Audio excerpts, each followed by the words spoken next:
Hari ini santai mas, saya kirim jemputan ke rumah, jam 14 kita ketemuan bagaimana? Sebuah WA yang saya hanya jawab, siap. Maka dalam waktu kurang dari 30 menit, tibalah saya di wilayah dalam tanda petik, terbatas dan terlarang. Dalam diskusi panjang penuh dengan candaan, itu adalah ciri khasnya tanpa terasa jam menunjukkan pukul 16-an. Di mana sang tuan rumah mengatakan, kok saya lapar ya? Mas Bosman bagaimana? Yang saya jawab cepat, lapar lah. Lalu dua orang dipanggilnya dan dia berkata, saya ingin bakmi GM, 2, buat Pak Mardigu 1. Yang dijawab, maaf posisi agak jauh, izin. Suasana hening sejenak. Kemudian dia masih di tempat duduknya, menengadahkan wajahnya hanya dengan tatapan mata dalam.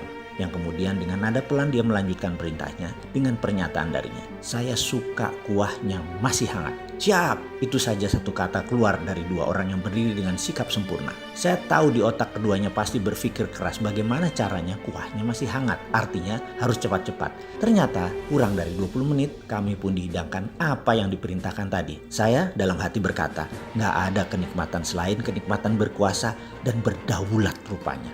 Berhadapan dengan orang yang hanya satu level di bawah penguasa sebuah negara, ternyata secara internal organisasinya, mereka orang yang bukan hanya dihormati, tetapi kata-katanya adalah perintah, batuknya adalah kode, jalannya adalah ajakan, telunjuknya adalah arah, genggamannya adalah masa depan. Sahabat saya ini, saya kenal lama. Dulu seragamnya terang, sekarang gak jelas apa ya, abu-abu atau hitam kali ya. Organisasi yang dia pimpin ini banyak ditakuti orang yang berpikiran negatif buat NKRI ini. Dia pemimpin sekelompok pasukan elit dan shadow, kecil, terpilih, dan sangar. Diskusi kemarin adalah membahas pertanyaan mendasar yang saya berikan kepadanya, di mana dia mengundang saya khusus berdiskusi tentang hal ini. Tinggi mana human right dengan nation right? Tinggi mana hak asasi manusia dengan hak asasi negara untuk bisa hidup utuh dan langgeng? Misalnya, beberapa orang teroris yang membom dan membunuh 200 saudara sebangsa dan setanah air. Namun otaknya teroris yang membela agama tertentu, agama yang mengklaim surga adalah milik mereka, boleh membunuh sesama saudaranya. Kemudian ketika dia ditangkap beserta kaki tangan dan organisasinya, katakanlah ada 25 orang. Ketika mau dijatuhi hukuman mati, maka sekelompok pembelanya berbungkus agama mengatakan hukuman mati tersebut melanggar HAM. Loh kok enak sih? Sementara dalam melaksanakan keadilan, manusia berhati bengis teroris berbungkus agama tadi telah membunuh 200 orang manusia tak berdosa. Di mana di doktrin otaknya yang 200 orang tadi akan syahid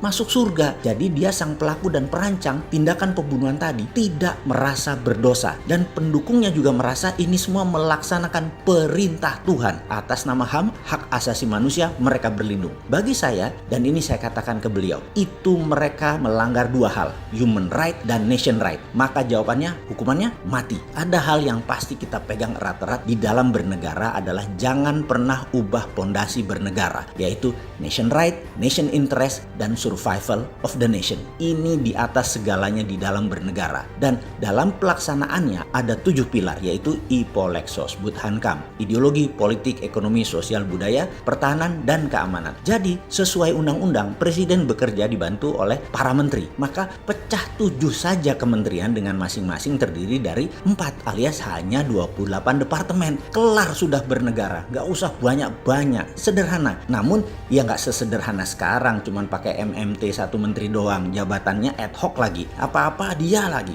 apa-apa 4L lagi. Ya nggak sesederhana itulah bernegara. Rumitin dikit lah ben ketok pinter bernegaranya. Balik lagi atas nama nation right. Saya mengatakan kepadanya, kalau saya nih mengelola negara, saya akan hidupkan lagi Kopkamtib yang dulu dipegang Laksamana Sudomo. Tugasnya mengenforce keamanan dan ketertiban. Jadi checklist kejahatan ya. Pertama-tama, siapa saja yang melakukan kejahatan 3 kali atau lebih untuk hal yang sama, tembak mati. Misalnya maling motor, ketangkep, keluar, maling lagi, ketangkep, keluar, maling lagi, udah eksekusi saja. Siapa saja yang memperkosa lebih dari sekali, tembak mati. Bandar narkoba ketangkap 2 kali melakukan hal yang sama, tembak mati. Koruptor di bawah 10 miliar, miskinkan. Koruptor di atas 10 miliar, tembak mati. Misalnya, kita ambil contoh negara tetangga. Apa yang dilakukan Duterte, ini adalah tindakan dirinya atas nama nation right. Dan dia berhasil menurunkan angka pemakaian narkoba hingga 90% dan menurunkan menurunkan tindak kriminal di Filipina hingga tinggal 30%. Tegas, kejam, terarah.